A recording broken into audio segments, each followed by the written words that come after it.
अस्सलाम वालेकुम। Watch chat के एक नए एपिसोड के साथ एक बार फिर आप लोगों के सामने हम हाजिर हैं। आज हमारे मेहमान हैं सैयद तनवीर अहमद साहब, जो जमात इस्लामी हिंद के नेशनल सेक्रेटरी हैं। आपके ज़िम्मे मरकज़ी तालीमी बोर्ड और CIO मतलब कि चिल्ड्रन इस्लामिक ऑर्गेनाइजेशन की जिम्मेदारी है। बहुत इस्तकबाल है आपका तनवीर साहब। बहुत बहुत शुक्रिया। तो इस पॉडकास्ट शुरू करें उससे पहले हम चाहेंगे कि आपके बारे में भी हमारे नाज़रीन को कुछ इल्म हो जाए। आपका क्या करियर रहा, क्या एजुकेशन रहा? जी, बिस्मिल्लाहिर्रहमानिर्रहीम। मेरा ताल्लुक़ यूँ तो कर्नाटक के एक शहर बीदर से है। बीदर मेरी प्लेस ऑफ बर्थ है। मैं BSc एग्रीकल्चर किया UAS बेंगलोर से, university of agriculture sciences Bangalore से। उसके बाद मैंने मैनेजमेंट में पोस्ट ग्रेजुएशन किया MBA, और MBA के बाद मैं जब दिल्ली SIO के नेशनल सेक्रेटरी की ज़िम्मेदारी अदा करने के लिए गया तो उस दौरान मेरी ख्वाहिश हुई कि जर्नलिज़म में भी कुछ आज़माएं। तो मैंने भारतीय विद्या भवन दिल्ली से post graduation diploma in journalism के लिए दाखिला लिया, पढ़ाई की, लेकिन एग्ज़ाम नहीं दे सका। एग्ज़ाम इसलिए नहीं दे सका कि उन्हीं दिनों मुझे तंजीमी ज़िम्मेदारी अदा करने के लिए बैरून मुल्क का सफ़र करना पड़ा था। एग्ज़ाम मिस हो गया और बिना एग्ज़ाम पास किए के मेरे पास गोया PG डिप्लोमा इन जर्नलिज़म की डिग्री है।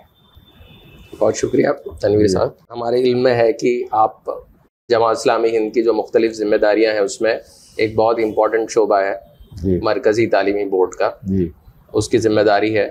तो ये शोबे के बारे में कुछ हम जानना चाहेंगे। मरकज़ी तालीमी बोर्ड दरअसल ये जमात इस्लामी हिंद का यूँ समझिए शोबे तालीम है। इसमें तालीम से मुताल्लिक़ मुख्तलिफ मैदानों में काम होता है। मैं चंद काम आपके सामने रखूँगा। सबसे पहले मरकज़ी तालीमी बोर्ड का जो बहुत ही इम्पोर्टेंट काम है वो है निसाबी कुतुब की तैयारी, यानी करिकुलम डिज़ाइन करना। ये करिकुलम हम बेसिकली उर्दू में डिज़ाइन करते हैं NCERT के गाइडलाइंस के मुताबिक, लेकिन इस करिकुलम की ख़ास बात ये होती है कि ये करिकुलम एक इंटीग्रेटेड अप्रोच लिए होता है। अब इंटीग्रेटेड अप्रोच का मतलब भी आपको मैं बताता हूँ, यानी कि हम वैल्यू इंटीग्रेशन के साथ बच्चों को मुख्तलिफ मज़ामीन पढ़ाते हैं। इसको हम वैल्यू इंटीग्रेटेड करिकुलम कहेंगे। और ये वैल्यू इंटीग्रेटेड करिकुलम फिर हिंदी में भी तर्जुमा होता है। तो अभी उर्दू और हिंदी में है। अब इस मिक़ास से यानी 1 साल कबल से हम इंग्लिश में भी करिकुलम डेवलप कर रहे हैं। वैसे चंद किताबें इससे पहले भी अंग्रेज़ी में आ चुकी हैं, लेकिन ज़्यादा इम्फेसिस हमारा उर्दू की किताबों पर होता है। ये पहला एक बड़ा फील्ड है। दूसरा फील्ड मरकज़ी तालीमी बोर्ड का पॉलिसी इंटरवेंशन है। हमारे इस मुल्क में तालीम के हवाले से पॉलिसियाँ बनती हैं। मुल्क आज़ाद होने के बाद से ही मुख्तलिफ कमीशन और कमेटियों के ज़रिए मुल्क की तालीमी पॉलिसी वज़ा होती रही है, फ्रेम करते रहे हैं। तो हम ये देखते हैं कि इन पॉलिसीज़ में क्या वीकनेसेस हैं और इस पॉलिसीज़ में मुसलमानों के हवाले से, माइनॉरिटीज़ के हवाले से क्या दर्ज किया गया है। और अगर कोई पॉलिसी किसी दर्जे में अफेक्ट करती है तो हम उसमें भी इंटरवेंशन करते हैं और हुकूमत से अप्रोच करते हैं और उन कमज़ोर नुकात को पॉलिसी से हटाने की कोशिश की जाती है। इसी तरह पॉलिसी इंटरवेंशन में ये भी होता है कि कभी कोई ऐसे रूल्स एंड रेगुलेशंस गवर्नमेंट बना देती है जो माइनॉरिटी इंस्टीट्यूशन के स्मूथ वर्किंग में बाधा या रुकावट पैदा कर देते हैं। तो ऐसे रूल्स एंड रेगुलेशंस के बारे में भी हम इंटरवेंशन करते हैं, हुकूमत से नुमाइंदगी करते हैं और मसाइल को हल करने की कोशिश करते हैं। तो दूसरा हमारा अहम जो ऑब्जेक्टिव है वो पॉलिसी इंटरवेंशन का है। तीसरा जो महाज है वो ट्रेनिंग का है। ट्रेनिंग हम एजुकेशन के जो इम्पोर्टेंट स्टेक होल्डर्स हैं, 4 इम्पोर्टेंट स्टेक होल्डर्स, चारों की तरबियत पे हम ज़्यादा एम्फेसिस करते हैं, ज़्यादा जोर देते हैं। पहले दर्जे में टीचर्स, दूसरे दर्जे में मैनेजमेंट, तीसरे दर्जे में पेरेंट्स और चौथे में स्टूडेंट्स। तो इन चारों स्टेक होल्डर्स, इन चारों जो अहम गोया पिलर्स हैं एजुकेशन के, इनकी तरबियत के लिए, इनकी ट्रेनिंग के लिए, इनके एम्पावरमेंट के लिए हमारे पास एक मरबूत प्रोग्राम है और अल्हम्दुलिल्लाह कई बरसों से उस पर अमल आवरी हो रही है। चौथा एक इम्पॉर्टेंट जो हमारा महाज है वो है हम ऐसे तलबा जो मेन स्ट्रीम इंस्टीट्यूशन में तालीम हासिल कर रहे हैं, जिन तक इस्लाम की तालीम नहीं पहुंच रही है, उनके लिए हम पूरे मुल्क में इस्लामियात दीनी मकतब के नाम से chain of part time Islamic schools कायम कर रहे हैं। और अल्हम्दुलिल्लाह कम मुद्दत में ये तकरीबन 2000 से ज़ायद हमारे स्कूल्स कायम हो चुके हैं। इसमें दीनी तालीम दी जाती है, लेकिन ये पार्ट टाइम होते हैं। कभी वीक में 3 दिन चलाए जाते हैं, इवनिंग में चलाए जाते हैं, मॉर्निंग में चलाए जाते हैं, और ये 3 लैंग्वेजेस में चल रहे हैं, उर्दू, हिंदी एंड इंग्लिश। और इंशाअल्लाह बहुत जल्द, यूँ कहिए कि 1 आध महीने में हम इस पूरे सिस्टम को ऑनलाइन भी कर रहे हैं, ताकि वो तलबा जो दूर दराज मुकामात पर रहते हैं या ऐसी हाउसिंग सोसाइटी में रहते हैं जहाँ पर दीनी तालीम का इंतज़ाम नहीं है, तो उन तक भी एक्सेस हो सके और वो भी दीन की तालीम, दिन की बुनियादी बातें हासिल कर सकें। इसके अलावा हमारा एक और प्रोग्राम है जो जमात के ज़ेरे असर जो इंस्टीट्यूशन चलते हैं, तालीमी इदारे, उनको नेक्स्ट लेवल पे ले जाएं। जमात के बेशतर तालीमी इदारे वो हैं जो down trodden section of the society, जो माशी तौर पर ज़रा सा कमज़ोर सोसाइटी है, उनकी खिदमत के लिए क़ायम किए गए हैं। तो उनके स्तर को, उनकी सतह को बुलंद करने के लिए हमारा एक खुसूसी प्रोग्राम है। उस प्रोग्राम के तहत हम ऐसे हमारे इंस्टीट्यूशंस को ऊंचा उठाते हैं, उनके टीचर्स की ट्रेनिंग की जाती है, उनके इंफ्रास्ट्रक्चर को डेवलप किया जाता है, उनके मैनेजमेंट की ट्रेनिंग की जाती है। तो इस तरह इम्प्रूवमेंट ऑफ स्कूल्स भी हमारा एक अहम मकसद है। एक और हमारा जो प्रोजेक्ट है वो है इस्लामिक स्टडीज़ के किताबों की तदवीन करना। करिकुलम में ये थोड़ा सा हट के है, यानी आज ज़रूरत महसूस हो रही है कि इस्लामिक स्टडीज़ का भी करिकुलम डेवलप किया जाए। तो हमने पहले उर्दू में डेवलप किया था, अब हम अंग्रेज़ी में भी इसको डेवलप कर रहे हैं और वेरी सून, बहुत जल्द अंग्रेज़ी में भी इसकी किताबें मंजर आम पर आ जाएंगी। तो ये चंद बुनियादी और अहम कौन से स्टैंडर्ड्स के लिए ये हम LKG से इस काम को शुरू किए हैं। LKG से ये मैट्रिक तक यानी ग्रेड 10 तक इसका सिस्टम चलेगा। इसके अलावा और भी प्रोजेक्ट हैं, मसलन बच्चों की कैरियर काउंसलिंग, कैरियर गाइडेंस, इस पर मुसलसल प्रोग्राम होते हैं। फिर कोचिंग का एहतमाम, जैसे यूनिवर्सिटी एंट्रेंस टेस्ट के लिए जो टेस्ट होता है उसके लिए बच्चों को तैयार करना, हायर स्टडीज़ के लिए बच्चों को तैयार करना, ये भी हमारे अहम प्रोग्रामों में से एक है। शुक्रिया, बहुत तफसील से आपने मरकज़ी तालीमी बोर्ड का तारुफ करवाया कि वो किन किन एरियाज़ में काम करती हैं।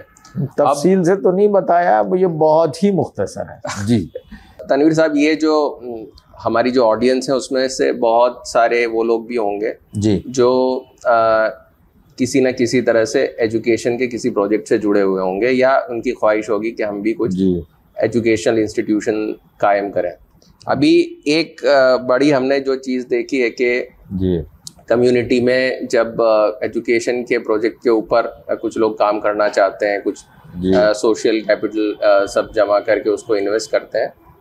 तो जी उस दौरान ये ख्याल नहीं रखा जाता है कि सबसे प्रोडक्टिव कौन सा इन्वेस्टमेंट होगा, मतलब क्या हमको एलिमेंट्री स्कूल्स में करना चाहिए, हायर एजुकेशन में उस पैसों को इन्वेस्ट करना चाहिए। हमने देखे कुछ लोग तो यूनिवर्सिटी के भी ख्वाब देखते हैं।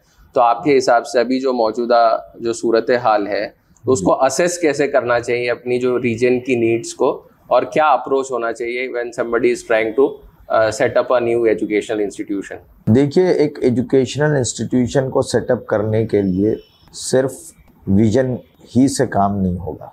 ज़रूर विजन चाहिए, अज़्म चाहिए, और उस अज़्म को पूरा करने के लिए हमको अपने रिसोर्सेस भी जोड़ना पड़ेगा, और विजन को हम रियलिस्टिक रखें, अपने जज्बात वो ख्वाहिशात को हकीकतों के ताबे रखें। अब मैं जज्बाती होकर ये तय करूं कि साहब मैं यूनिवर्सिटी क़ायम करूंगा, और हालत ये है कि मेरे पास अपना घर ठीक ठाक चलाने के लिए कुछ नहीं है। एक जज्बा तो हो सकता है, और कभी कभी ऐसे जज्बात भी काम में आ जाते हैं, ऐसा नहीं कि हमेशा फेल हो जाते हैं। लेकिन कहा यह जाता है कि आपका जो विज़न हो वो रियलिस्टिक हो।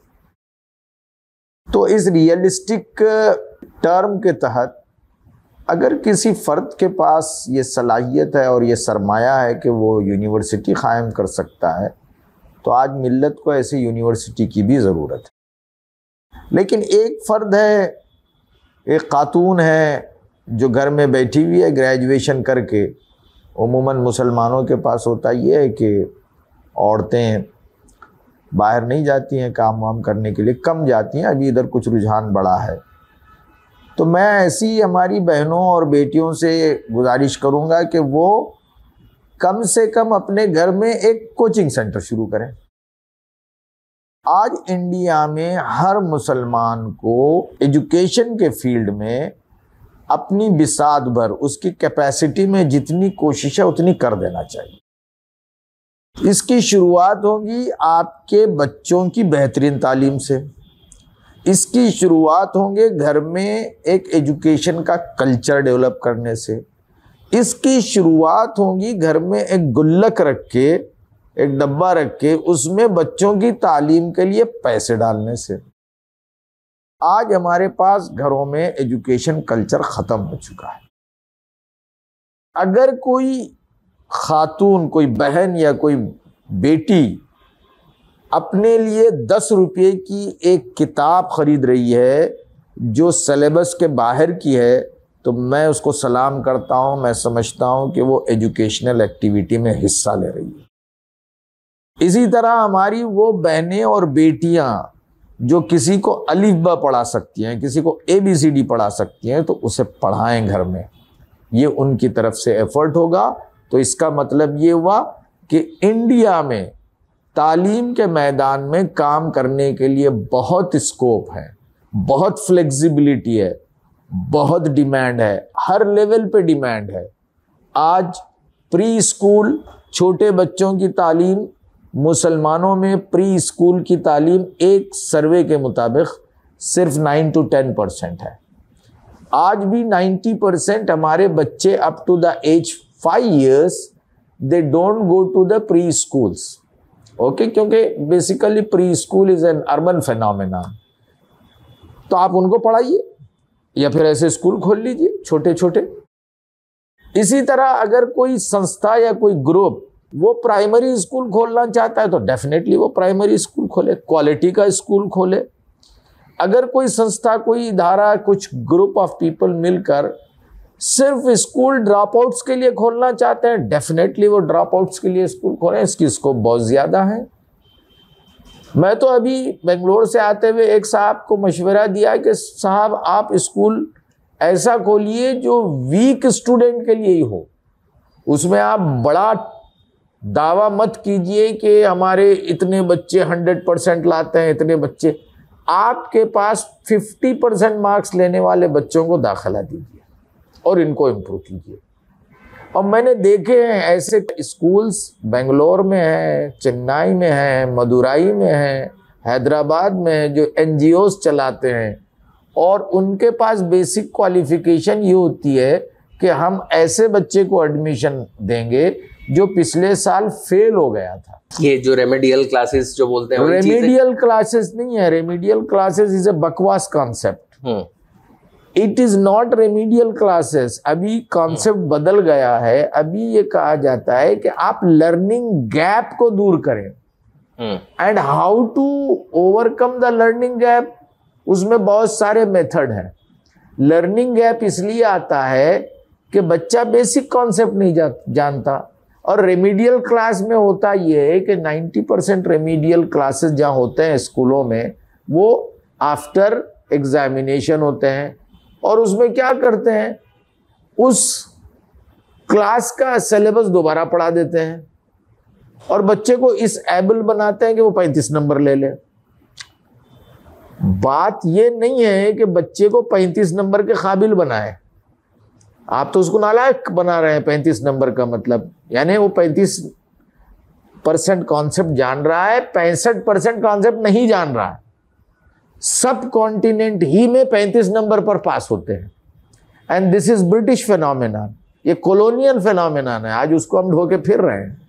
खैर, तो आप लर्निंग गैप को दूर करेंगे तो ऐसे बच्चे आगे एक्सेल करेंगे। अब 35 नंबर का जमाना गया, तो इसलिए लर्निंग गैप को दूर करना जरूरी है, और लर्निंग गैप को दूर करने के लिए बहुत अच्छे अच्छे मेथड्स आ गए हैं, जिसको कहा जाता है पोटेंशियल बेस्ड टीचिंग या पोटेंशियल बेस्ड लर्निंग, और इंटेंसिव केयर यूनिट्स।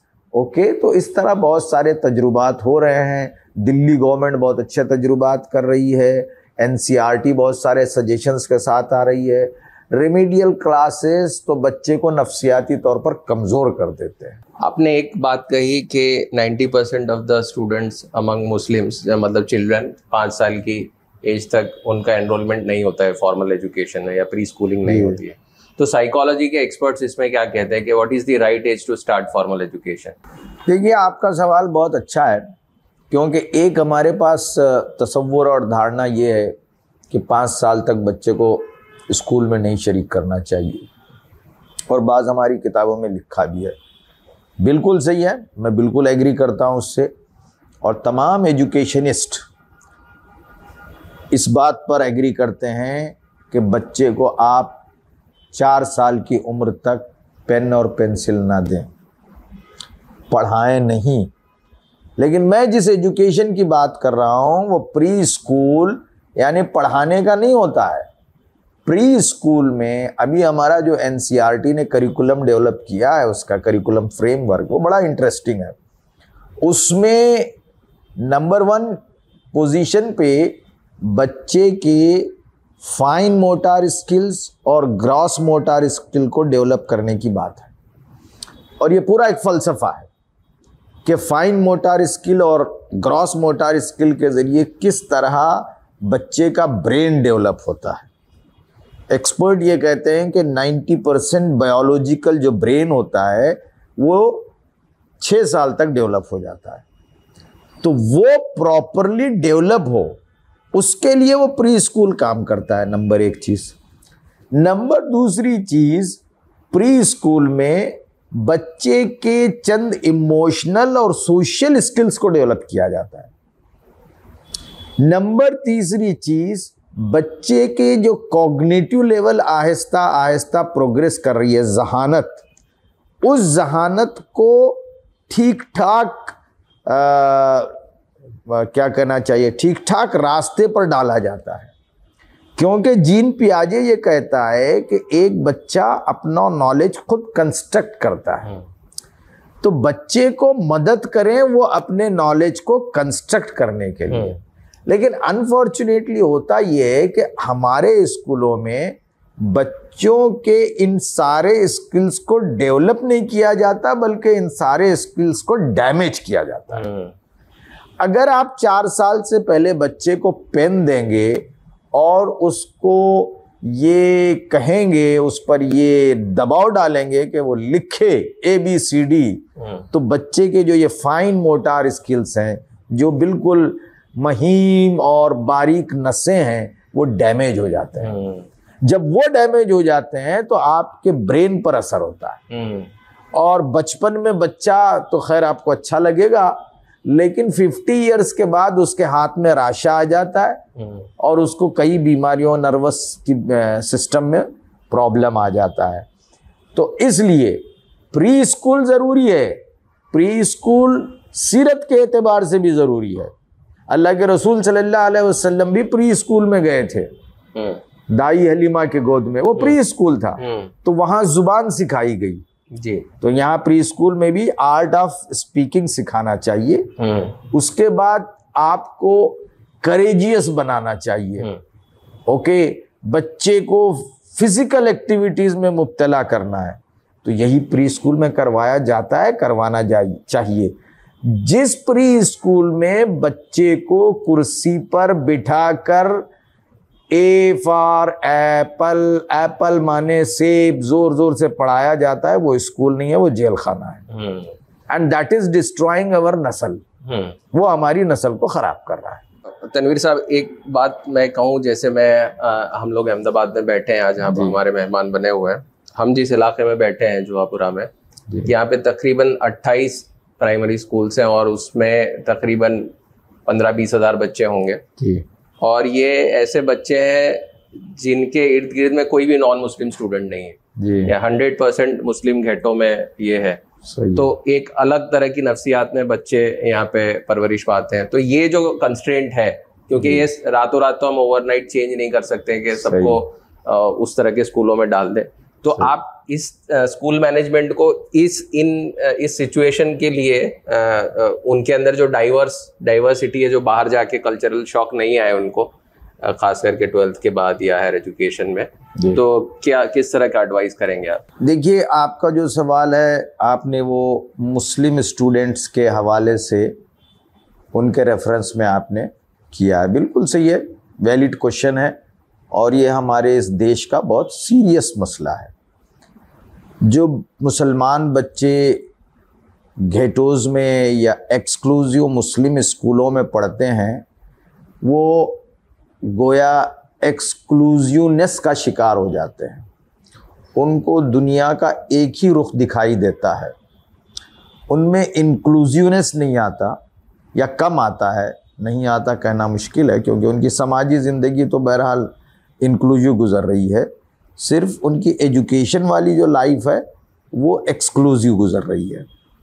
फिर इसी तरह वो समाज में तो मुख्तलिफ़ लोगों से मिल रहे हैं, शॉपिंग कर रहे हैं किसी हिंदू की दुकान जाकर, होटल जा रहे हैं, तो वो थोड़ी बहुत तो सीख लेते हैं ये सोशल स्किल। ऐसा कहना कि पूरी तरह नहीं सीख सकते, ये मेरी नज़र में सही नहीं है, ये एक मिथ है, हम इसको नहीं मानते हैं। और मैं ये कहता हूँ कि मुसलमानों का कॉग्निटिव लेवल पर, जहनी सतह पर, फ़िक्र की सतह पर इतनी तरबियत हुई है कि वो इंक्लूसिव समाज का एक बेहतरीन हिस्सा बन सकते हैं।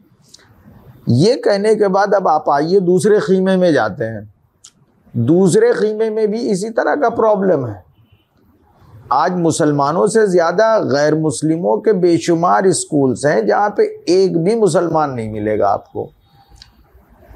अच्छा, कमाल तो ये है कि मुसलमान स्कूलों में कम से कम हिंदुइज़्म और हिंदुओं के ख़िलाफ़ नहीं बोला जाता। उधर दूसरे कैंप में इस्लामोफोबिक एक्टिविटीज़ और इस्लामोफोबिक स्टेटमेंट काफ़ी चलते हैं। हम तो अखबारात में भी देखते हैं, आए दिन वाक़यात होते हैं कि किस तरह फैशनेबल और बड़े स्कूलों के टीचर्स हमारे गैर मुस्लिम भाइयों के बच्चों के जहन में गलत फहमियाँ बिठाते हैं, गलत गलत धारणाएं बिठा देते हैं, गलत समझाते हैं। तो ये जो वहाँ के कैंप में प्रॉब्लम है, उसका भी जायज़ा लेना चाहिए और इसका एहसास हमें उन्हें भी दिलाना है। तो इसके लिए हमको एक जॉइंट एफर्ट्स की ज़रूरत है, जहां हम अपने बच्चों की सोशल स्किल्स को इम्प्रूव करें और उनको इंक्लूसिव बनाने की कोशिश करें। इसी तरह दूसरे जो स्टूडेंट हैं वो भी इसी देश के स्टूडेंट हैं, और हम अगर ग्लोबल लीडर बनना चाहते हैं तो ग्लोबल लीडर बनने के लिए हमको इंक्लूसिवनेस इख्तियार करना पड़ेगा। तो उस इंक्लूसिवनेस के लिए जितना ज़रूरी है कि मुसलमान बच्चा नॉन मुस्लिम स्टूडेंट से इंटरेक्ट करे, उसके फेथ के बारे में समझे, उसके कस्टम और कल्चर को समझे, इसी तरह एक नॉन मुस्लिम बच्चे के लिए ज़रूरी है कि वो भी इस्लाम ही नहीं दूसरे फेथ को भी समझें, कल्चर को समझें, ट्रेडिशंस को समझें। अगर हम ये पढ़ाएंगे और समझेंगे तो इंडिया का जो सॉफ्ट पावर है वो सॉफ्ट पावर और इम्प्रूव होगा और हम वाकई एक ग्लोबल लीडर बनेंगे।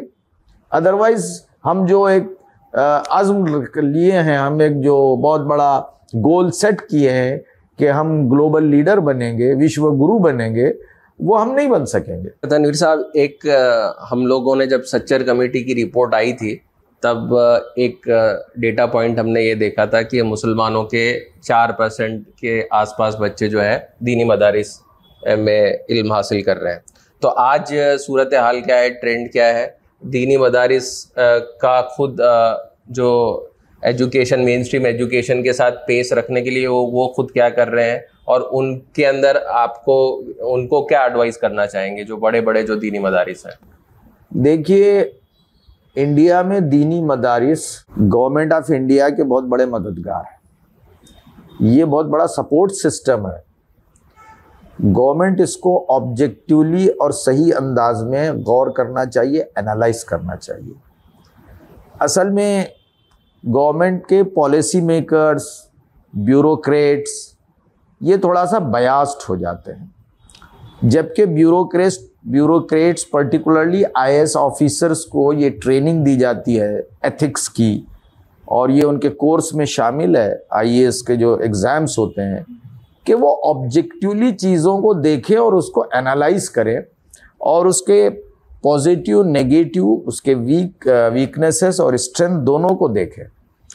अनफॉर्चुनेटली हो ये रहा है कि गवर्नमेंट का एक बड़ा तबका पॉलिसी मेकर्स से लेके ब्यूरोक्रेट्स तक वो एक प्री कंसीव्ड जहन लेकर अरबिक मदारिस को देखता है, और उसी तरह के इन्फ्लुएंस का हमारा मुस्लिम इंटेलिजेंशिया भी शिकार है। चुनाचे वो जो कहते हैं हम भी समझते हैं कि बिल्कुल ऐसा ही है। तो जहां मदारिस के वीकनेसेस हैं वो वीकनेसेस गवर्नमेंट स्कूल्स के भी हैं, गवर्नमेंट हॉस्टल्स के भी हैं। गवर्नमेंट आज एससी, एसटी, ओबीसी के कई हॉस्टल्स बनाती है, उसमें कितना करप्शन है आप ऑब्जेक्टिवली गौर कर लीजिए। अगर उस करप्शन की तुलना मदारिस से की जाएगी तो आपको 10% भी नहीं मिलेंगे अलग करप्शन लेवल। एक चीज़ ये हो गई। दूसरी चीज़, मदारिस में जो बच्चे जाते हैं उसमें एक बड़ा तबका, मैं तो कहूँगा कि 80% बच्चे वो हैं जिनकी फैमिलीज़ उनकी एजुकेशन को अफोर्ड नहीं कर सकते। तो नॉर्थ इंडिया के कई स्टेट्स में फैमिलीज़ ये समझती हैं कि चलो बच्चे को हम मदरसा भेज देंगे तो कुछ तालीम हासिल करेगा और बच्चे का खर्च भी बच जाएगा। और एनरोलमेंट बढ़ रहे हैं, कम हो रहे हैं। अच्छा, उस पर आ रहा हूं मैं। देखिए, अनफॉर्चुनेटली ना तो गवर्नमेंट के पास ऐसा कोई कॉन्क्रीट डेटा है और ना मिल्लत के पास डेटा है, सिर्फ एक परसेप्शन की बुनियाद पे कहा जा सकता है। तो मैं इस फील्ड में हूँ, मेरा परसेप्शन जो डेवलप हुआ है, अंदाज़ा ये है कि पहले के बनिस्बत अब मदारिस कम हुए हैं, कई मदारिस बंद हो रहे हैं, और अब मदारिस के तरफ बच्चों को भेजने का ट्रेंड थोड़ा सा कम हुआ है। उसके बनिस्बत मॉडर्न एजुकेशन के स्कूल्स में बच्चों को ज़्यादा भेजा जा रहा है, इसलिए कि ऐसे माइनॉरिटी इंस्टीट्यूशन ओपन हो रहे हैं जहां अफोर्डेबिलिटी है। एक स्कूल ऑफ थॉट ये कहती है कि जो ये स्पेशलाइजेशन का एरिया है, जो इस्लामिक स्टडीज़ है, और उनको फिर सिर्फ हायर एजुकेशन में ही परसू करना चाहिए और बाकी उसको एज अ सप्लीमेंट्री एजुकेशन कुछ बुनियादी तालीमात दे देनी चाहिए। और ये जो खुद जो दीनी मदारिस है उनको अपने आप को एक मेन स्ट्रीम स्कूल्स की तरह ही अपने आप को अपग्रेड करना होगा, तो उसमें आपका क्या ओपिनियन है? देखिए, असल में इस्लामिक मदरसाज या स्कूल्स को हिस्टोरिकल पर्सपेक्टिव और उनका अपना जो जेनेसिस हुआ, जो क़याम हुआ और जिस तरह वो डेवलप हुए, उस कॉन्टेक्स्ट में, उस पस मंज़र में देखने की ज़रूरत है। हम क्या करते हैं कि मदारिस की तस्वीर को मॉडर्न कॉन्टेक्स्ट में ला के चिस्पा कर देते हैं, जिससे प्रॉब्लम होती है। हमारे मदारिस का उठान उस वक्त हुआ जब दीनी तालीम पर ऑनस्लॉट था। मुसलमानों के पास दीनी तालीम की बड़ी अहमियत है।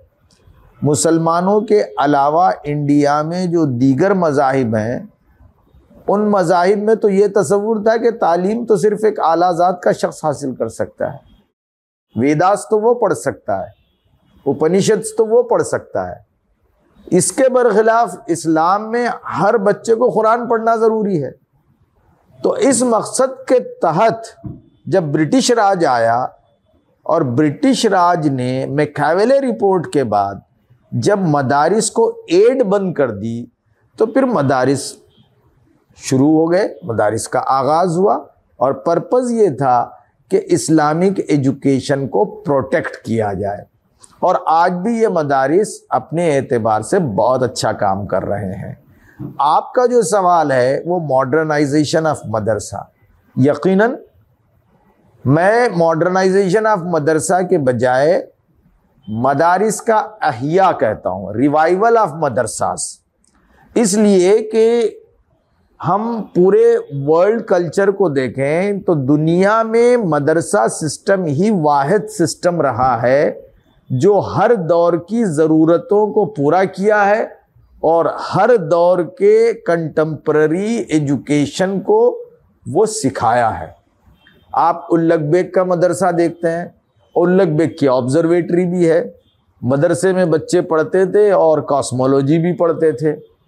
इसी तरह आप अलहमरा देखिए, पूरा आप स्पेन को पढ़ जाइए, वहाँ मदारिस भी थे और वही मदरसे में पढ़ने वाले बच्चे तिब के माहिर भी थे, सर्जरी वहाँ से शुरू हुई। खुद इंडिया में मैकावेले लिखता है कि मदारिस, उसने लिखा है कि पूरे देश में, भारत में कम से कम 2000 मदारिस ऐसे हैं जिसमें मॉडर्न एजुकेशन का इंतज़ाम है।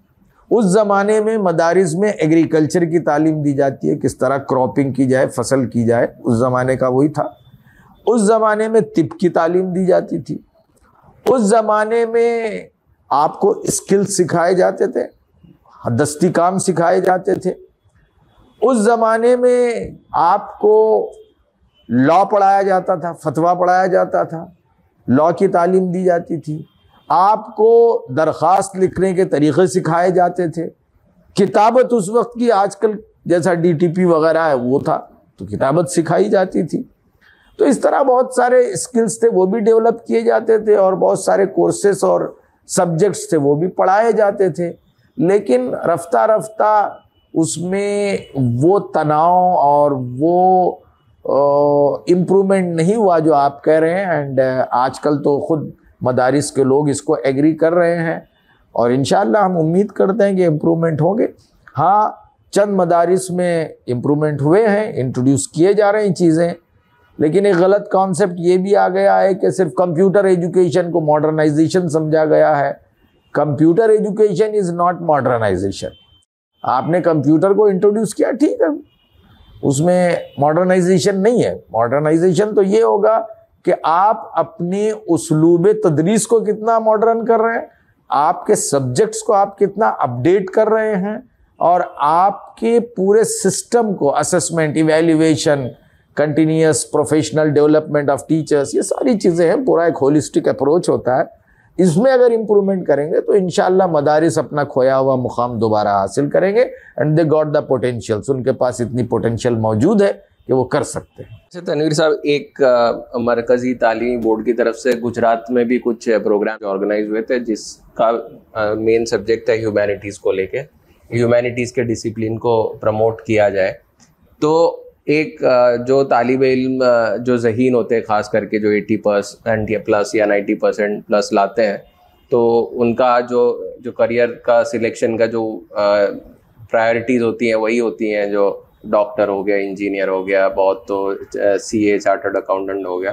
तो उनको आप किस तरह से उनके इस सवाल को कि ह्यूमैनिटीज़ को लेकर अगर मैं उसको करता हूं तो मेरे पास जो अर्निंग अपॉर्चुनिटीज़ हैं बहुत रिस्ट्रिक्ट हो जाते हैं, बहुत कम्पिटिटिव स्पेस होता है, बहुत लिमिटेड होता है, और बाकी ये जो दूसरे प्रोफेशन है उसमें ईजी है तो अर्निंग कैपेबिलिटी, तो ये जो एक तगोदो रहती है उसको कैसे एड्रेस करेंगे आप? देखिए, हमारे मुल्क में ये एक बहुत बड़ा गलत तस्वुर है कि ज़हीन बच्चा साइंस पढ़े, उससे ज़रा कमज़ोर बच्चा कॉमर्स पढ़े, और इंतहाई डल बच्चा ह्यूमैनिटीज़ या आर्ट्स पढ़े। ये सिर्फ आपको सब कॉन्टिनेंट में ऐसा मिलेगा।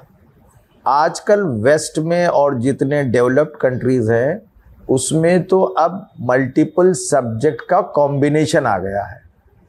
आज भी भारत में अप टू मैट्रिक आपको साइंस की स्ट्रीम ही मेनली पढ़ाई जाती है। +2 के बाद थोड़ी सी चॉइस है, लेकिन वहाँ तो और भी आपको एक्सक्लूसिव कर दिया जाता है कि आप या तो साइंस में जाएं, आर्ट्स में जाएं या कॉमर्स में जाएं। लेकिन आपने देखा होगा कि डेवलप्ड कंट्रीज़ में आपको कम से कम 150 सब्जेक्ट में से 7-8 सब्जेक्ट का चॉइस करने की आपको इजाज़त होती है। तो उसमें आप कॉम्बिनेशन बना सकते हैं कि आप एक सब्जेक्ट हिस्ट्री का लीजिए, दूसरा सब्जेक्ट आप स्टैटिस्टिक्स लीजिए, तीसरा सब्जेक्ट आप मैथ्स लीजिए। तो ये पॉसिबल है। और अब इसको न्यू एजुकेशन पॉलिसी यानी नेशनल एजुकेशन पॉलिसी 2020 ने भी रिकमेंड किया है, क्योंकि वो तो पॉलिसी है। अब इसको बाज़ स्टेट अडॉप्ट कर रहे हैं ग्रेजुअली, लेकिन बहुत जल्द हमारे पास ये ट्रेंड आ जाएगा और ये सिस्टम आ जाएगा कि बच्चे मल्टीपल चॉइस ले सकते हैं, मल्टीपल सब्जेक्ट्स को सेलेक्ट कर सकते हैं। तो ये मुसलसल समाज में कोशिश करना है कि हमको सब्जेक्ट के वो जो गलत तसव्वुर है उसके एतबार से हमको चॉइस करना नहीं है, बल्कि हमको अपने एप्टीट्यूड, अपनी दिलचस्पी के हिसाब से चॉइस करना है। Number 1 point. नंबर 2 पॉइंट ये है कि अब स्टूडेंट को बताना है कि अगर आप फिलॉसफी करते हैं तो भी आपको माश में उतने ही इम्कानात हैं, आप पैसा उतना ही कमा सकते हैं जितना एक MBBS डॉक्टर कमा सकता है। आप लॉ करके आप डॉक्टर से ज़्यादा कमा सकते हैं। लॉ करेंगे आप, उसके बाद आप जुडिशियल एग्जामिनेशन दीजिए, आप जज बन जाइए। आप जज बनेंगे तो आप 10 डॉक्टरों को सामने आप ला सकते हैं, उन्हें कटघरे में खड़ा सकते हैं, और आपका जो स्टेटस होगा पूरे डिस्ट्रिक्ट में टॉप मोस्ट स्टेटस होगा। मसला ये है कि हमारे पास अवेयरनेस की कमी है, और एक धारणा, एक तसव्वुर चला आ रहा है। इसलिए ऐसा चला आ रहा है कि पहले हमारे पास डॉक्टरों की कमी थी, डॉक्टर को एक सोशल स्टेटस था, और आज भी वो सोशल स्टेटस बाकी है। तो सोशल स्टेटस के हुसूल के लिए आज रैट रेस है, चूहे दौड़ रहे हैं। चूहों में जो आगे वाला चूहा होगा वो भी चूहा ही होगा। अगर आप भी चूहा दौड़ में शामिल हो गए तो कोई बड़ा कारनामा अंजाम नहीं दे रहे हैं। आप तो इंसानी दौड़ में शामिल हो जाइए, और इंसानी दौड़ में शामिल होना है तो आपको कुछ हट के सोचना है। आप BA इकोनॉमिक्स की टेक्नोलॉजी में जाइए। BA इकोनॉमिक्स के बाद मेरा एक दोस्त है, BA इकोनॉमिक्स किया और आज एक सॉफ्टवेयर कंपनी में काम कर रहा है, डाटा एनालिस्ट है। असल में हमारे पास अपॉर्चुनिटीज का सही आइडिया नहीं है, और उसकी जिम्मेदारी हम पर है। हमने अपने बच्चों को बताया नहीं है। हम अपने बच्चों को ऐसी शॉप में ले जा रहे हैं जहां पर 2 ही शर्ट अवेलेबल है, एक वाइट है और एक ब्लैक है। अब वो बेचारा मुंह लटकाए हुए, उसके पास कोई चॉइस नहीं है, या तो वो वाइट ले रहा है या तो ब्लैक ले रहा है। अरे बच्चे को एक ऐसे आप शोरूम में ले जाइए जहां मल्टीपल चॉइस है, तो फिर उसके अंदर की वो चॉइस एप्टीट्यूड सामने आएगी। हो सकता है एक बच्चा बहुत ही मल्टी कलर मलेशियन स्टाइल का शर्ट सेलेक्ट कर ले, दूसरा चेक्स का कर ले, तीसरा ब्लैक एंड व्हाइट करे। तो ये कमजोरी समाज की है और इदारों की है। तो हमको एक मुहिम चलाना चाहिए। मैं तो बात जुमा के खुतबात कैरियर गाइडेंस काउंसलिंग पर देता हूँ। पेरेंट्स बाद में आके कहते हैं कि सर आपने बड़ा अजीब आज खुतबा दिया और बड़ा अच्छा लगा। तो ऐसा करना चाहिए। तो आपने से सब एक न्यू एजुकेशन पॉलिसी के बारे में कुछ बात कही, तो अब ये जो इंस्टीट्यूशंस हैं, खास करके जो हमारे प्राइवेट इदारे हैं, जो मुस्लिम इंस्टीट्यूशंस हैं, उन लोगों को अपने आप को किस तरह से तैयार करना पड़ेगा? उनके लिए क्या, what is expected, what is anticipation, क्या होना चाहिए? न्यू एजुकेशन पॉलिसी है क्या चीज़? वो एक सिर्फ पॉलिसी रिकमेंडेशन है या उसको कैसे स्टेट नाफिज करवाएगा? ये सारी चीज़ें। देखिए, आपने बहुत बड़ा सवाल पूछ लिया। पॉलिसी क्या है? तो पॉलिसीज जो होते हैं वो कोई लीगल डॉक्यूमेंट नहीं होता और वो ऑब्लिगेटरी चीज़ नहीं होती है स्टेट पर कि वो उसको नाफिज करे।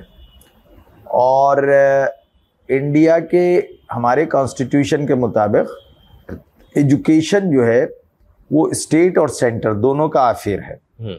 स्टेट को भी बड़ी हद तक आज़ादी है, कॉन्करेंट लिस्ट में है।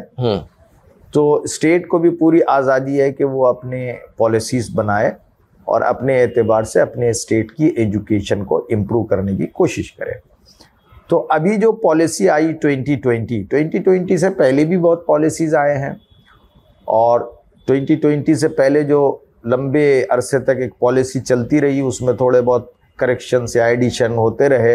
वो थी कोठारी कमीशन की सारी पॉलिसी। कोठारी कमीशन ने पूरी पॉलिसी तरतीब दी थी। तो पॉलिसी लेवल पर तो हमारे पॉलिसीज़ बहुत अच्छे रहे हैं। ओके, वीकनेसेस तो होते हैं। देखिए, पॉलिसीज़ ह्यूमन डिज़ाइन है, इंसान बनाता है। तो इंसान तो परफेक्ट है नहीं, तो उसकी चीज़ें तो इम्परफेक्ट हैं। तो इसी तरह पॉलिसी भी इम्परफेक्ट हो सकती है, लेकिन हमारी इस NEP 2020 में बहुत सारे पॉजिटिव चीज़ें भी हैं और बहुत सारी नेगेटिव चीज़ें भी हैं। अब हमको पॉजिटिव चीज़ों से स्ट्रेंथ लेके आगे बढ़ना चाहिए। वीकनेसेस और कमज़ोरियों, थ्रेट्स को ओवरकम करने की कोशिश करना चाहिए। एक वो बड़ा पूरा चैप्टर है, उस पर कभी बात हो जाएगी। मोटा मोटी हमारे इंस्टीट्यूशंस को अगर वो अपने लेवल को इम्प्रूव नहीं करेंगे तो अब प्राइवेटाइजेशन तो बहुत तेजी से हो रहा है और पूरी NEP का एम्फेसिस प्राइवेटाइजेशन पे है। गवर्नमेंट ने कहा भी कि साहब हम 100 बाहर के यूनिवर्सिटियों को यहाँ बुलाएंगे और पॉलिसीज आहिस्ता आहिस्ता बड़े प्लेयर्स को डोर ओपन कर रहे हैं। अभी तो कई बड़े बड़े इदारे, बड़े बड़े बिजनेस हाउसेस भी एजुकेशन में आ चुके हैं।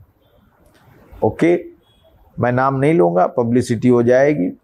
चेन ऑफ स्कूल्स आ रहे हैं उनके, हेवी इन्वेस्टमेंट हो रहा है, बड़े बिजनेस हाउसेस एजुकेशन की तरफ दौड़ रहे हैं, यूनिवर्सिटियां कायम कर रहे हैं, प्राइवेट यूनिवर्सिटियां आ रही हैं। तो after health education is biggest business. दूसरा बड़ा बिजनेस एजुकेशन हो गया है। अब जिस तरह आम बाजार में, मार्केट में departmental store, again various kind of departmental store हैं, ये डिपार्टमेंटल स्टोर आने की वजह से, कंप्यूटराइजेशन की वजह से, ऑनलाइन ट्रेडिंग की वजह से छोटे छोटे ट्रेडर्स को मुश्किलात का सामना है। अब वो वैनिश हो रहे हैं, वो प्रोडक्ट भी वैनिश हो रहे हैं। बचपन में हम लोग खोपरे की गोली खाते थे, तिल की गोली खाते थे, अब वो नहीं मिलती आप, इसलिए कि तिल की गोली और खोपरे की गोली को एक बड़ा स्विट्जरलैंड का ब्रांड ने ख़त्म कर दिया। इसी तरह अगर एजुकेशन में हम अपने आप को इस्टेब्लिश नहीं करेंगे तो ये बड़े जो शार्क मछलियां हैं वो छोटे छोटे इदारों को खा जाएंगे। तो क्या करना है? छोटे छोटे इदारे अपना एक ग्रुप बनाएं, संगठन बनाएं और अपने आप को इम्प्रूव करने की कोशिश करें। हमारे माइनॉरिटी इंस्टीट्यूशन का सबसे बड़ा मसला ये है कि ये सिंगल ओनरशिप में ज़्यादा चलते हैं और बेचारा जो ओनर होता है, यूं तो वो ट्रस्ट होता है, सोसाइटी होती है, नाम के लिए होती है, लेकिन उसके जो मुखिया हैं, सदर हैं, जनरल सेक्रेटरी हैं, वही कुल कायनात है। तो वो साहब स्कूल चलाते हैं अपने कमर्शियल ऑब्जेक्टिव्स को सामने रखते हैं और अपने कमर्शियल ऑब्जेक्टिव्स उनके बहुत छोटे हैं। बस टू व्हीलर आ गई, घर चल रहा है, थोड़ा एक फ्लैट खरीद लिया, अब चला रहा है स्कूल। उनका ऑब्जेक्टिव बहुत कम ये है कि बच्चों को तालीम दे। 80% ऑब्जेक्टिव ये है कि इसके जरिए मैं कमाऊं, और वो कमा रहे हैं और वो सेटिस्फाइड है। और उसके चक्कर में टीचर्स भी अंडरपेड रहते हैं टीचर्स भी। तो ये एक विशियस सर्कल डेवलप हो गया है। इसको रिमूव करना बहुत बड़ा चैलेंज है। इसके लिए प्राइवेट एनजीओज गवर्नमेंट पर भी दबाव डालना पड़ता है कि वो गवर्नमेंट स्कूल्स के स्तर को ऊंचा उठाए। एक तरफ हम चाहते हैं कि एजुकेशन के मैदान में, विद्या के क्षेत्र में ग्लोबल लीडर बने, और दूसरी तरफ हम प्राइवेटाइज कर रहे हैं। जितने एजुकेशनली एडवांस कंट्रीज हैं, चाहे फिनलैंड हो, कनाडा हो, जापान हो, साउथ कोरिया हो, जो टॉप 10 कंट्रीज हैं, सिंगापुर हो, यहाँ पर primary education and secondary education that is up to grade 12 and in some countries, कुछ कंट्रीज में अप टू ग्रेड 10, ये पूरे गवर्नमेंट का सेक्टर है, गवर्नमेंट ही चलाती है। एक टॉप ब्यूरोक्रेट का बच्चा भी उसी स्कूल में पढ़ता है और उस टॉप ब्यूरोक्रेट के ड्राइवर का बच्चा भी उसी स्कूल में पढ़ता है। आज आप इंडिया में ऐसा नहीं देख सकते। आईएएस का बच्चा कहीं और जाएगा और उसके ड्राइवर का बेटा गवर्नमेंट स्कूल में जाएगा। तो गवर्नमेंट जब तक गवर्नमेंट स्कूल्स को इंप्रूव नहीं करेगी, जैसा कि दिल्ली में हुआ है, दिल्ली में तो बहुत जो भी हुआ थोड़ा बहुत हुआ है, उस तरह का स्टैंड और ज़्यादा से ज़्यादा एजुकेशन के क्षेत्र में इन्वेस्टमेंट, बजट एलोकेशन, अगर ये होगा तो तभी सुधार होगा एक तरफ। दूसरी तरफ हमारे इंस्टीट्यूशन को बहुत सीरियस थिंकिंग करने की ज़रूरत है और आहिस्ता आहिस्ता अगर हम अपने आप को नहीं ऊंचा उठाएंगे तो नई education policy, national education policy 2020 के जरिए हम पर शिकंजा कसा जाएगा। आपने कहा कि एजुकेशन में बजटरी एलोकेशन ज़्यादा होना चाहिए, मतलब कोई कमीशंस थे जिन्होंने पास्ट में कहा कि 6% ऑफ द जीडीपी होना चाहिए, स्टेट का हो और सेंट्रल गवर्नमेंट का। बिल्कुल सही है। हाउस होल्ड का भी हम देखते हैं आजकल कि वो खुद उनका जो बजटरी स्पेंड ऑन एजुकेशन बढ़ गया है। एक मतलब किसी फैमिली का, न्यूक्लियर फैमिली का एक सिग्निफिकेंट बजटरी पोर्शन एजुकेशन के ऊपर जाता है, लेकिन उसके बावजूद भी हम देखते हैं कि उतना जो पैसा स्पेंड करने के बाद भी जो डिजायर्ड क्वालिटी नहीं आती है। तो ये क्या एजुकेशन सिर्फ बजटरी एलोकेशन का एक फैक्टर है और उसमें हाउस होल्ड जो है उनके अंदर खास करके जो कम्युनिटीज़ हैं उनका आप क्या रवैया देखते हैं? आप मुल्क भर में दौरा भी करते होंगे कि are they spending enough household जो एजुकेशन के ऊपर? सही है, बहुत अच्छा सवाल है आपका। देखिए, एजुकेशन, किसी भी कंट्री का एजुकेशन सिर्फ बजटरी एलोकेशन से नहीं होता, लेकिन बजटरी एलोकेशन भी एक अहम हिस्सा है। इसके अलावा पूरे समाज में तब्दीली लाना पड़ता है। ये सोशल चेंज के जरिए पॉसिबल है। Education is always a social mission. Social mission should be supported by government. Government इस मिशन को सपोर्ट करेगी अपने अफर्मेटिव एक्शन से, तो जब एक बदलाव आएगा, जब एक चेंज आएगा, ना तो सीधा प्राइवेट सेक्टर इसको डेवलप कर सकता है और ना सीधे गवर्नमेंट इसको डेवलप कर सकती है। दोनों का इसमें कोलैबोरेशन और कोऑपरेशन जरूरी है। एक बात ये, दूसरी बात आपने जो कहा हाउस होल्ड एक्सपेंडिचर का मामला, देखिए ये डेटा और स्टैटिस्टिक्स का गेम है। यकीनन house hold expenditure on education पिछले बरसों के बनिस्बत बढ़ा है, लेकिन ये फिनोमेना सिर्फ मिडिल क्लास और अपर मिडिल क्लास का है, लोअर मिडिल क्लास में नहीं बढ़ा है।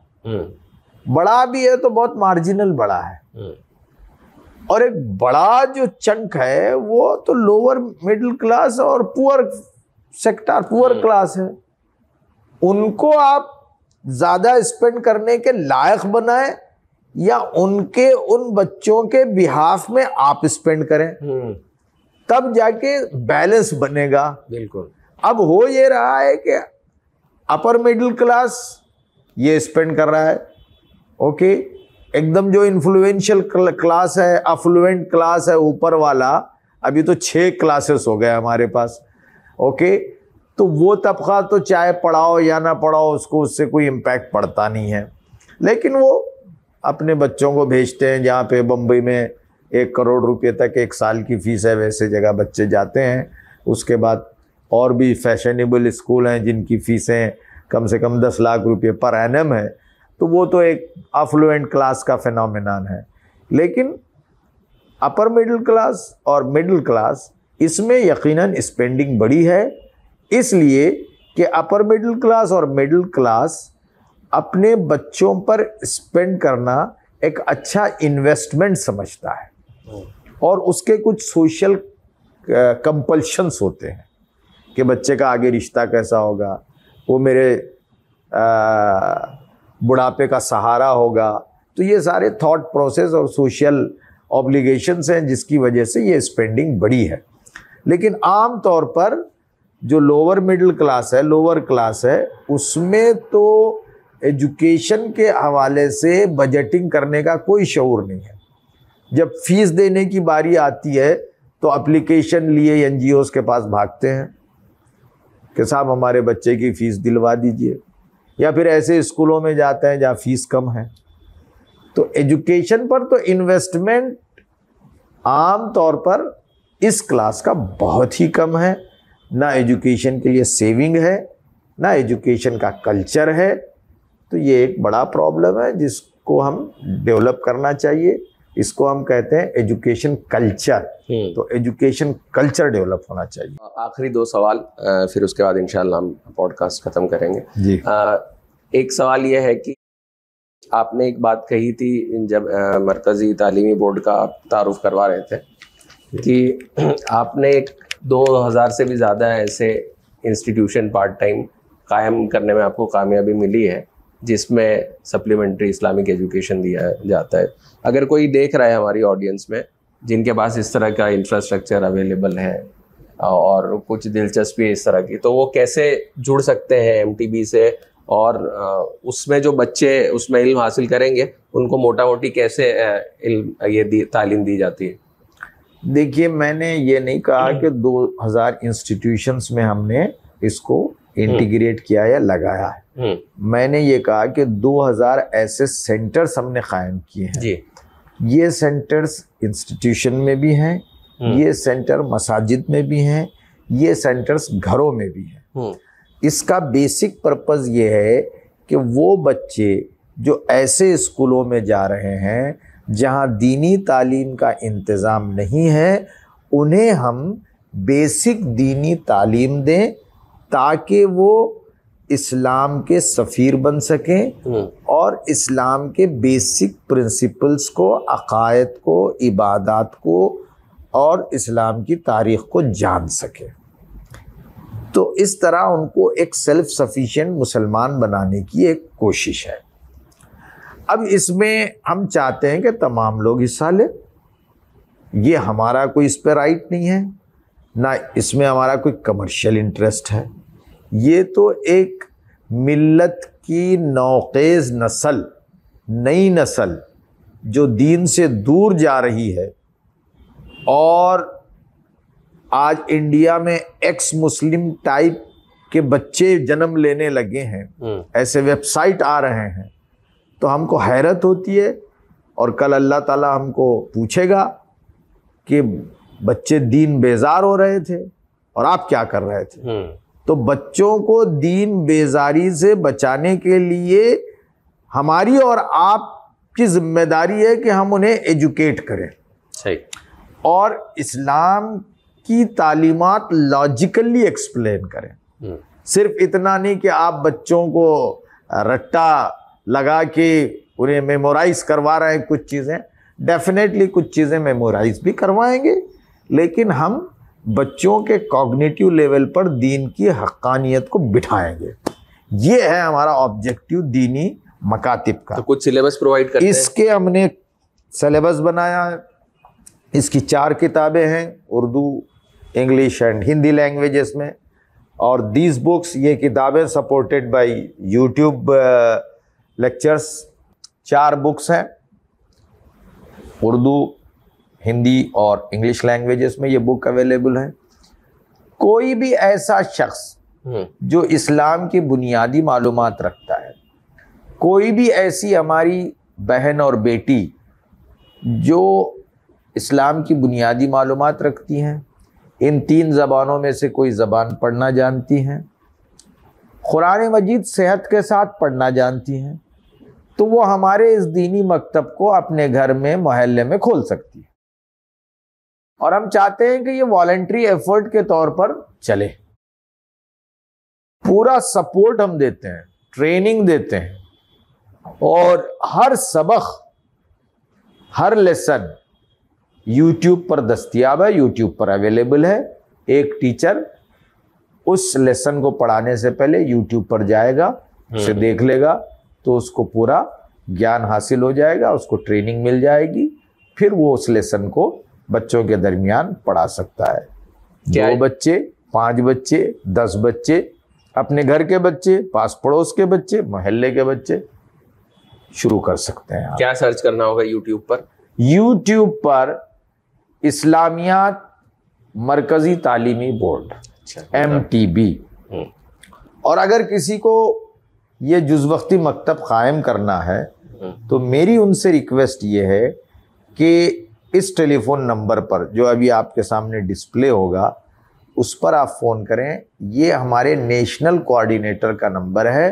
इनका नाम है मौलाना इनामुल्लाह फलाही साहब। मौलाना इनामुल्लाह फलाही साहब इस्लामियात दीनी मकातिब के ये नेशनल कोऑर्डिनेटर हैं। दिल्ली से ये चीज़ें मॉडरेट करते हैं और इसके स्टेट लेवल पर सेटअप बना हुआ है। तो आप अगर गुजरात में आप चाहते हैं कि इसको कायम करें, तो आप गुजरात में जनाब शकील राजपूत साहब से कांटेक्ट करें, वो इसके ज़िम्मेदार हैं। जनाब शकील राजपूत साहब का टेलीफोन नंबर भी यहाँ डिस्प्ले हो जा रहा है। जज़ाकल्लाह। अब आखिरी सवाल हम CIO को लेकर है हमारा, कि ये जो चिल्ड्रन इस्लामिक ऑर्गेनाइजेशन है उसको क्यों कायम किया गया है और उसमें किस तरह की एक्टिविटीज़ होती हैं? देखिए, आज बच्चों की तरबियत, बच्चों की इस्लामी बुनियादों पर तरबियत एक बहुत बड़ा चैलेंज है। आज माँ भी घर से बाहर जा रही है, बाप भी घर से बाहर है। पहले समाज एक एक्सटेंडेड ख़ानदान होता था जिसमें दादी नानी होती थी, ताया चाचा होते थे। तो बच्चा एक सिस्टम में आदाब सीखता था, इस्लामी गैरत सीखता था, इस्लामी कल्चर सीखता था, इस्लामी अकायद भी सीखता था। लेकिन अब बच्चा 2.5 साल का होता है तो वो जाता है क्रेचे में, वो जाता है नर्सरी स्कूल में। अब उसकी इस्लामिक अपब्रिंगिंग हो रही नहीं। और पेरेंट भी अनफॉर्चुनेटली, मेजॉरिटी ऑफ पेरेंट, एक बड़ी तादाद पेरेंट की ऐसी है जिनको आर्ट ऑफ परवरिश, आर्ट ऑफ मेंटरिंग आती नहीं है। तो ऐसी सूरत में हम पेरेंट को ये कहते हैं कि आपके बच्चों को आप हमारे हवाले कीजिए। हम बच्चों को सेहतमंद तफरीह देंगे, एंटरटेनमेंट देंगे। CIO कोई इस्लामिक इज्तिमात मुनक्कद करने की ऑर्गेनाइजेशन नहीं है। बल्कि ये बच्चों की इस्लामिक अपब्रिंगिंग का पूरा एक माहौल देने वाली चीज है। बच्चा अपने पेरेंट्स से ज्यादा अपने माँ बाप से, अपने दोस्तों से सीखता है। आप देखेंगे अक्सर बच्चा गाली दोस्त से सीखता है और पेरेंट बोलते हैं अरे किस दोस्त से सीखा तुमने ये। तो ये एक नेचुरल प्रोसेस है कि बच्चे अपने पीयर ग्रुप से, अपने दोस्तों से ज्यादा सीखते हैं। तो हम ये कहते हैं कि हम एक ऐसे दोस्तों का सर्कल दे रहे हैं जिसमें बच्चा अच्छा डेवलप होगा आपके। जिस तरह बच्चे बालिग होने के बाद शादी के लिए रिश्ते तलाश करते हैं, उसी तरह आज बच्चे कम उम्र होते हैं तो उनकी दोस्ती भी तलाश करके करना चाहिए। हमारे पास आम धारणा ये है कि बच्चे को ये कहते हैं कि दोस्ती ना बनाए। दोस्त बच्चे की जरूरत है। कई घरानों में बच्चों को अपने दोस्तों से नफरत की तालीम दी जाती है। ऐसा नहीं है। बच्चे के बैलेंस डेवलपमेंट के लिए, उसके ग्रोथ और डेवलपमेंट दोनों के लिए अच्छी सोहबत जरूरी है। तो अच्छी सोहबत देना आज एक चैलेंज हो गया है और अच्छी सोहबत पेरेंट नहीं दे सकते। पेरेंट ये कहते हैं कि तुम दोस्तों से मत मिलो, घर में रहो, और उसके नतीजे में क्या हो रहा है, बच्चे को दोस्त से काटने के लिए मोबाइल फोन देते हैं। और मोबाइल फोन तो दुनिया का सबसे खराब दोस्त हो गया है आजकल। आज की इस उम्र में भी हम जिन चीजों को नहीं जानते हैं वो एक कम उम्र बच्चा जान रहा है। और आज मोबाइल के जरिए ऐसे ऐसे क्राइम हो रहे हैं जो इंतहाई गैर अखलाकी और चौंका देने वाले हैं। सेक्सटॉर्शन एक नया पूरा एक निकला है क्राइम, इसमें बच्चे मुलव्विस हैं। तो इस तरह बच्चों के अखलाक को डेवलप करने, बच्चों की दीनी तालीम, बच्चों की अखलाकी तालीम, और साथ ही साथ बच्चों को तालीमी एतबार से भी ऊंचा उठाने के लिए, बच्चों के होलिस्टिक डेवलपमेंट के लिए CIO काम कर रही है। तो बहुत ही एंजॉयबल गुफ्तगू रही तनवीर साहब। हम उम्मीद करते हैं कि हमारे ऑडियंस को भी ये एपिसोड बहुत पसंद आया होगा और ज़रूर से मरकज़ी तालीमी बोर्ड के इस मिशन के साथ वो भी जुड़ने की ख्वाहिश करेंगे इंशाअल्लाह। तो जो चीज़ें उन्होंने बताई तनवीर साहब ने, हम ज़रूर से चाहेंगे कि ऑडियंस भी और मज़ीद उसके अंदर तफसीलात लेने के लिए, और जो लोग एजुकेशन के फील्ड से जुड़े हुए हैं वो अपनी रहनुमाई के लिए बिल्कुल मरकज़ी तालीमी बोर्ड के साथ रब्ता भी करें। तो इन्हीं कंक्लूडिंग रिमार्क के साथ, और बहुत शुक्रिया तनवीर साहब का कि आज उन्होंने हमारे लिए वक्त फारिग किया। हम उम्मीद करते हैं कि अल्लाह ताला इसको कबूल करे और आमीन आमीन। जज़ाकल्लाह।